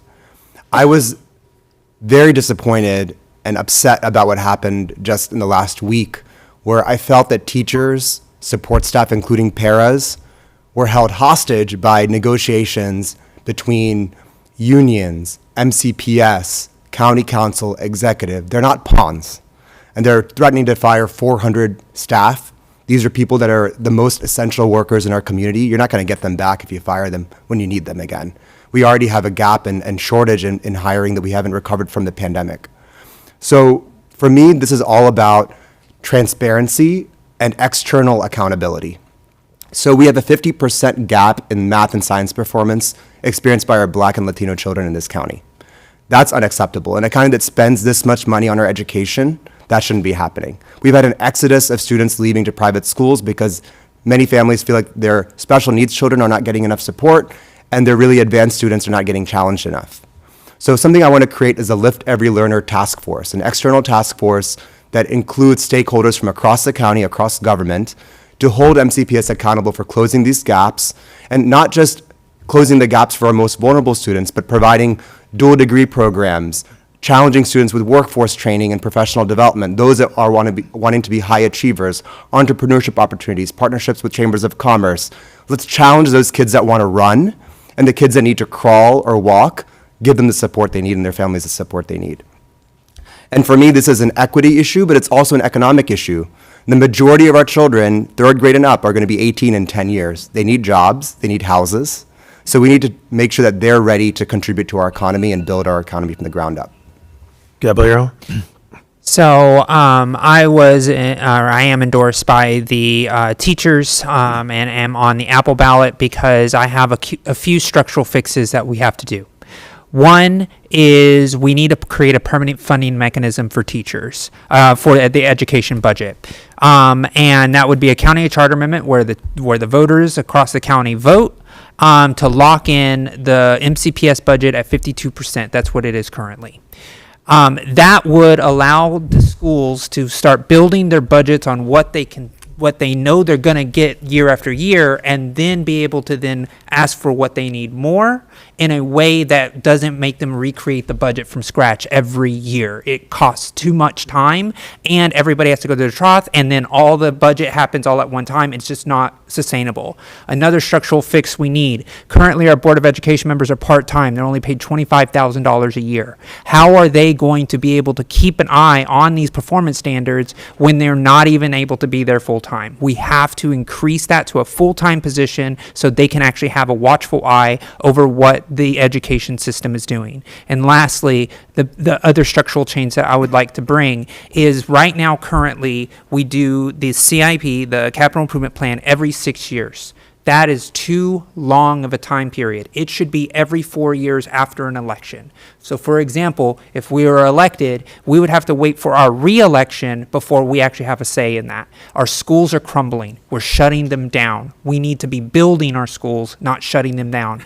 Montgomery County is one of the best school systems that we have, and if we continue to let them degrade, our residents are not going to live here anymore, and they're going to leave. So our education is an economic driver to our economy, and we have to do everything we can to keep those schools open, healthy, and happy. Mr. Gasway? Okay. As a former Montgomery County student, as a family member whose family has gone to Montgomery County schools ad nauseum. I'm going to tell you, I see a whole lot of things wrong with this school board. Number one, I think someone else needs to take control of their budget.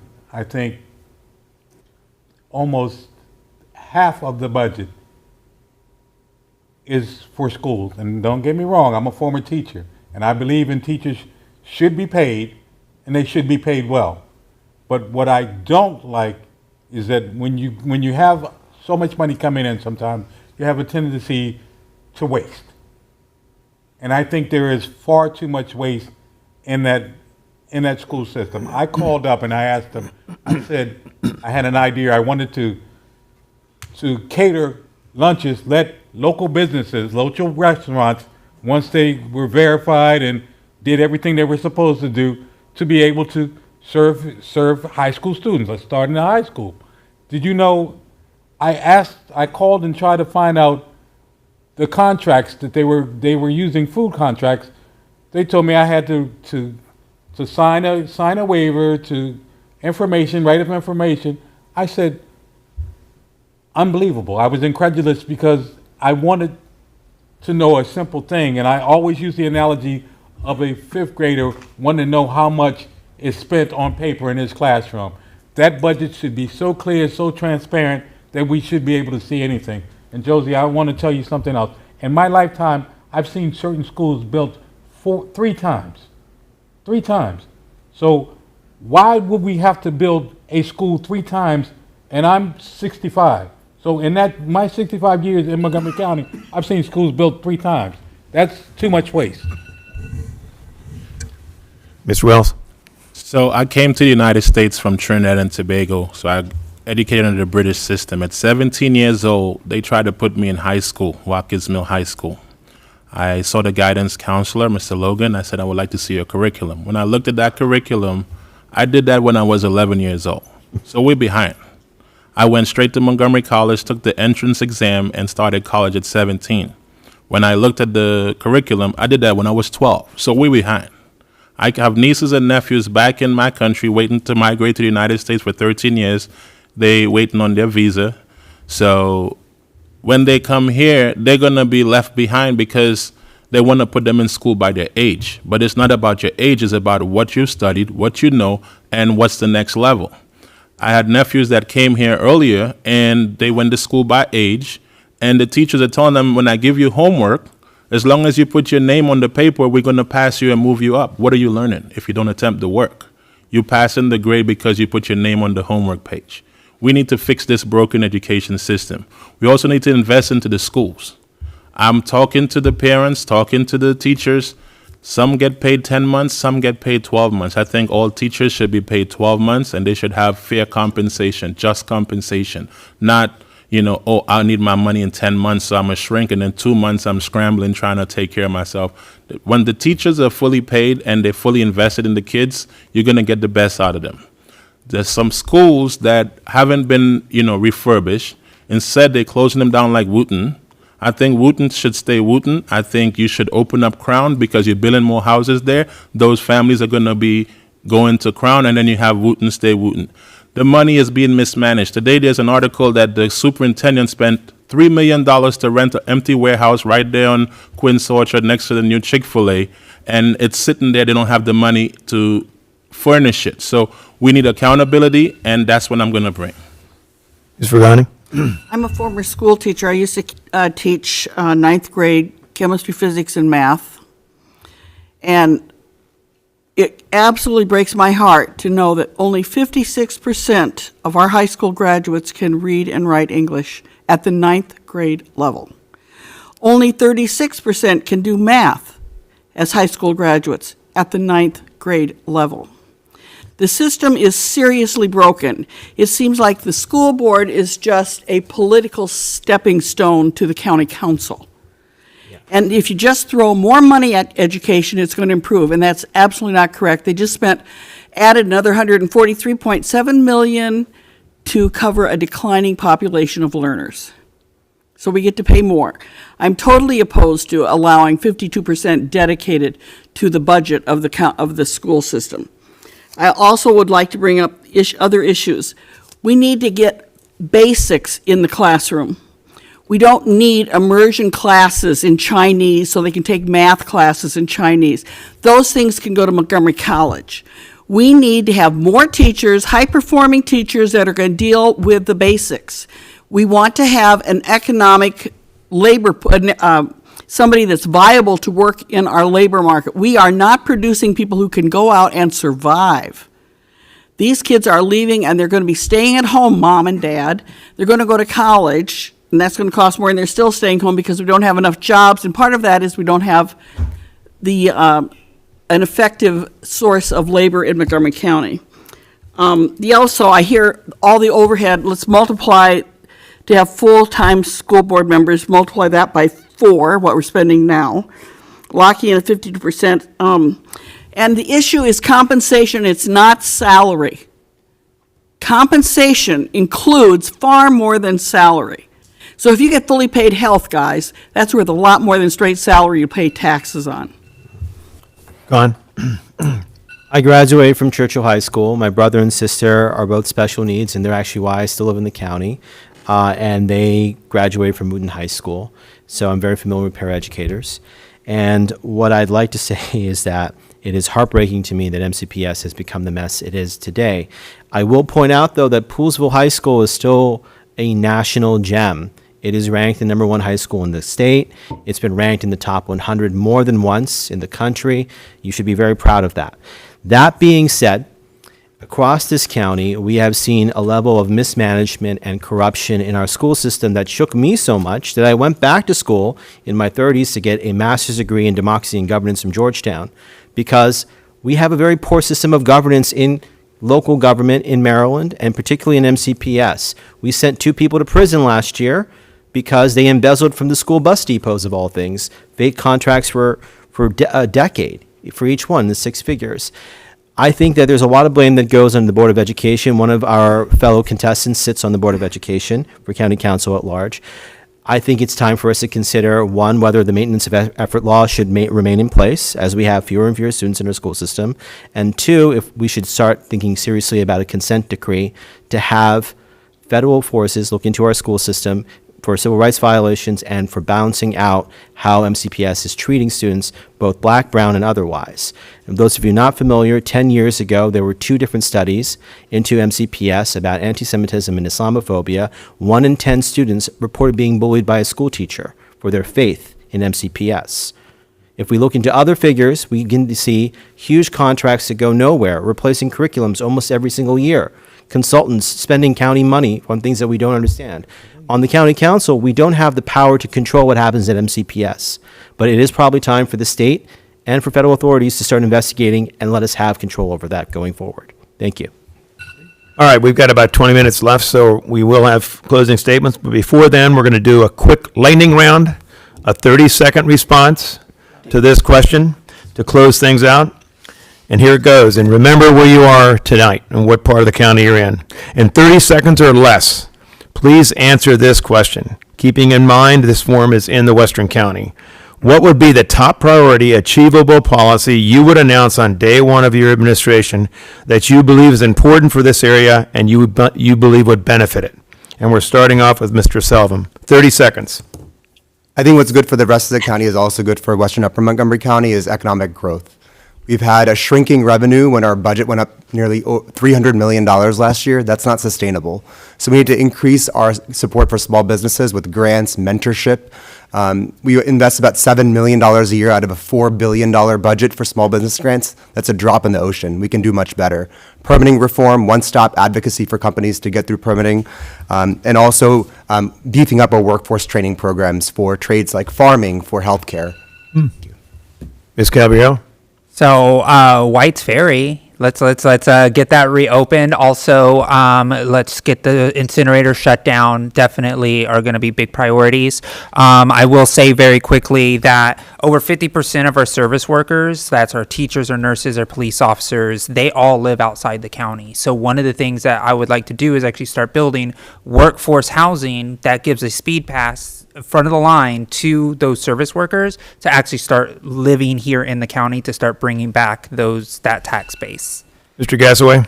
I would like to increase the food production in this area. I think it's vital that we increase food production just in case something happens. If you look at the toilet paper issue we had several years ago and people couldn't get toilet paper, imagine what you would do if you didn't have food. I'm very interested in making sure that we can feed ourselves. Very interested. Mr. Wells? My first priority is reopen White's Ferry. It's on my flyer here, and that's what I'm going to do today. I spoke with the owners over at the Virginia Landing, and I'm just waiting for the opportunity to get this done if it's not done by June 30th. That directly feeds into the Poolesville Area Chamber of Commerce with all the restaurants, all the businesses here. So if I'm not able to get this done, then we're going to get county resources to make sure the businesses here get the benefits they need to create employment. The people that know how to create jobs are the business owners, and we're going to get them the funds they need to create employment. We have people unemployed, getting unemployment. Let's get them that money to get back to work. Ms. Regani? Number 1 is White's Ferry. Number 2 is affordable housing, which is my specialty. We need to look at existing housing, renovate it. We need to get into sustainability. The third issue is saving the farms, finding out-of-the-box solutions to save the farms. And the fourth one would be transportation, reasonable transportation, so people can move around easily within the Poolesville area. Mr. Khan? Number 1 is White's Ferry. Number 2, right after that, is closing Dickerson with a proper timeline ASAP. Number 3 after that is public transportation and affordable housing. And number 4 is spending a heck of a lot more time personally in this part of the county because I do want to move here soon. Mr. Pope?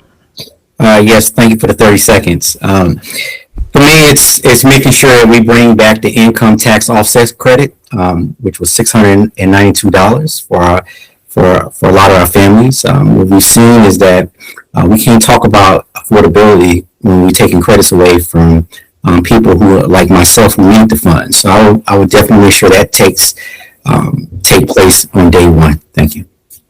Okay.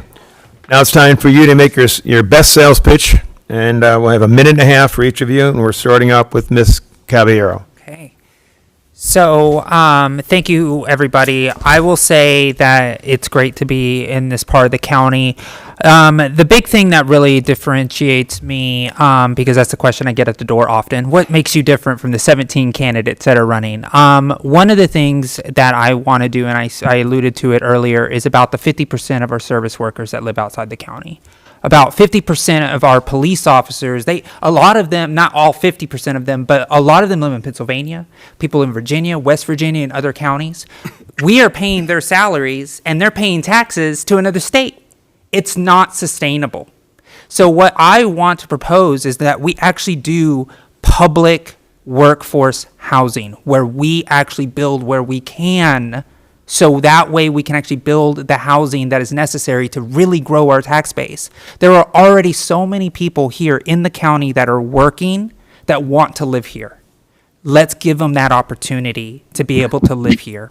I'm endorsed by AFL-CIO, Sierra Club, MCEA. I just got the Carpenters today, Victory Fund, Vote Vets. I have built coalitions. That is my specialty.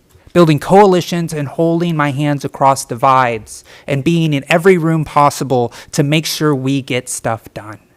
Like I said, I have the courageous, steady hand of a reactor operator that knows how to flip the switch fully and have the leadership to tell you why. I'm Josie Caballero. Please vote for me for Montgomery County Council. Mr. Gasaway? Once again, I'm Dana Gasaway, candidate for County Council at Large. The reason why I feel you should vote for me is because I'm one of you. I'm a multi-generational resident. I live and breathe Montgomery County. I love Montgomery County. I'm going to do my best for Montgomery County. I promise you, each and every day, I'm going to put my hard hat on and my work boots, and I'm going to work for you. You can always be able to reach me. You will always know that I'm here, and I'll be for you. I'm not one of the upper brass or one of those in the connection of politics in Montgomery County. I chose to support my own candidacy myself because I think I should be able to earn your vote out of your respect of what I feel and what I believe. In my heart of hearts, I know I'm the best person for this job because I know how much I love this county. I'm Dana Gasway, candidate for County Council at Large. Thank you. Mr. Wells? Thanks for having me, Poolesville. My name is Dr. Sherwin Wells. I'm a real estate broker. I'm a mortgage loan officer. I'm one of you guys. I have property right up the street, 5 minutes. I get my hands down and dirty. I was last year actually, I was driving up here, I was going to Tractor Supply, and I was heading to my property. I saw a tree down in the middle of the road. The police is on the other side with the lights on, one-way lane, is traffic backing all the way up. I went to my farm, I picked up my chainsaw, I came back up, I chopped up the tree, put it to the side. The police was right there making sure no traffic was coming. Opened up the road, contacted Mr. Jim Brown, say, hey, Jim, saw you had a tree in the road, I chopped it up, put it to the side. So I get my hands down and dirty. The last forum I was invited actually, and I was helping the Warren Historic Site Cemetery right on Martinsburg Road. It's a black cemetery. There are trees growing up in the middle of the cemetery through the graves. I went and got my chainsaw again. An 86-year-old is in charge of the cemetery, just lost 2 of her sisters, and she's dealing with a lot. I helped the seniors. I cut it up, took it to Shady Grove. That's how I met those guys that are doing the, in charge of the contract for the furnace. So I'm a problem solver. When I see something, I do something. I don't stay quiet, and I've been seeing it since 2014. Up and down, I'm at Tractor Supply, I'm planting, I'm buying stuff, I'm meeting the neighbors, and I'm not one to see a problem and just turn my back. I'm from the Caribbean. There's only 1 million people there. I'm one of them. I'm in America here now, and I'm going to serve you. You vote for Wells, vote for change. Ms. Vergani?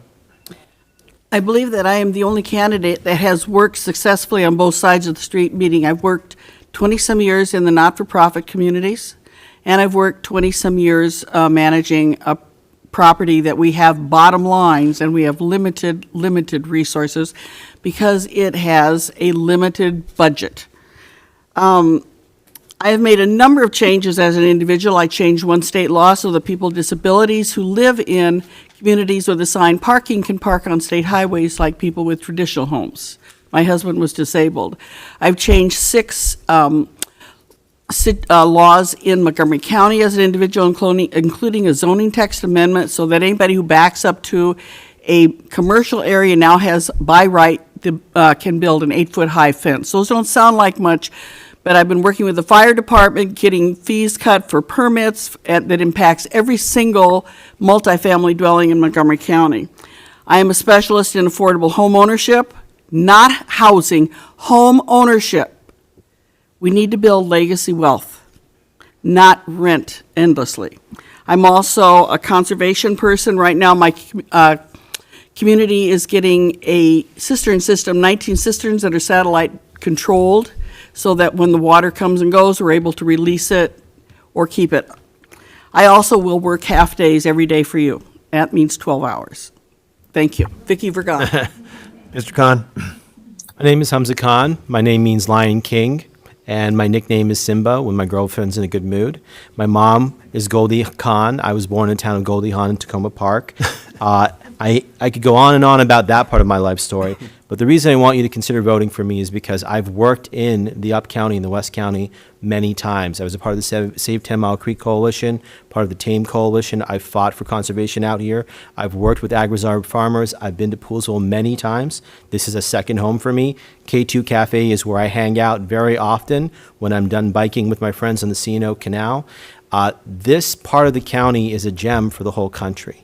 And there's so much that we are not doing to help the communities here prosper. I love Poolesville High School. I'm trying to convince my girlfriend to marry me. She went to Northwest High. She doesn't want to come back.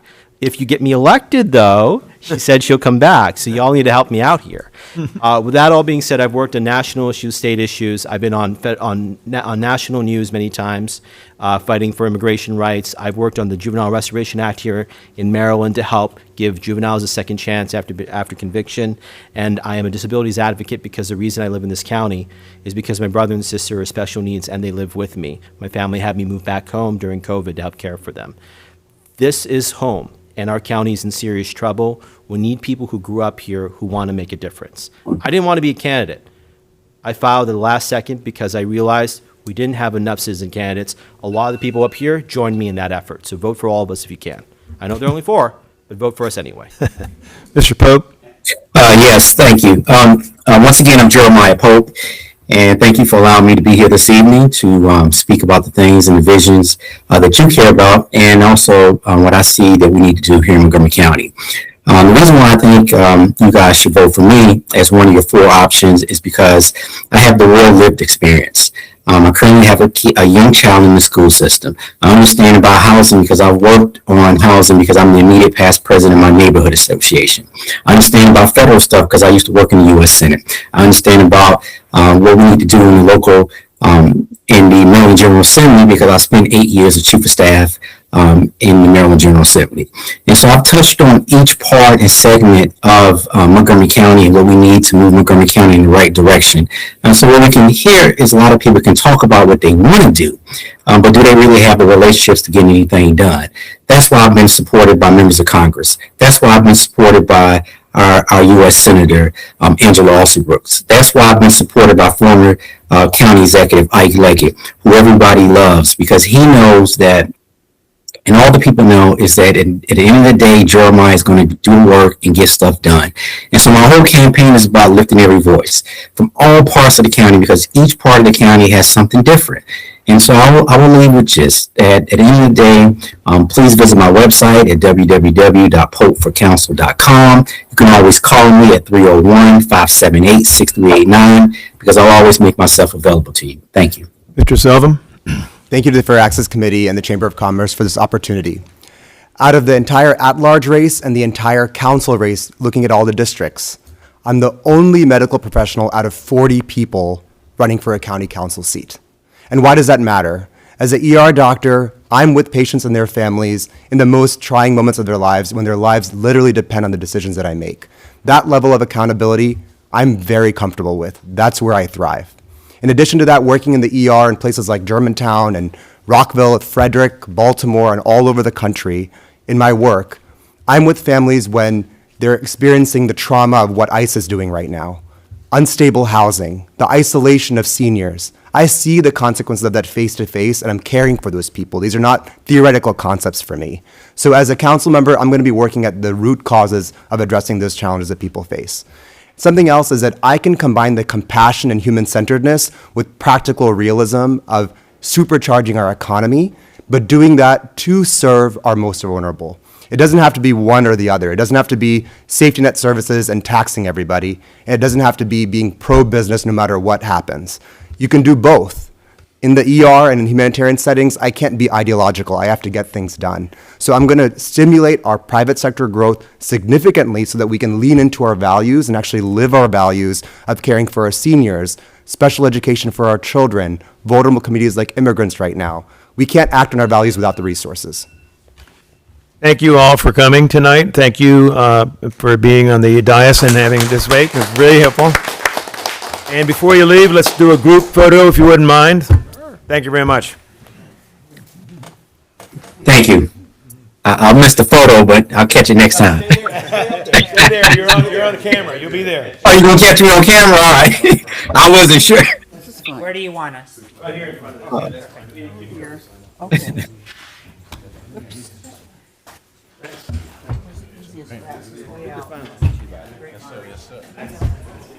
Good job, Tom. Good job on the pressure.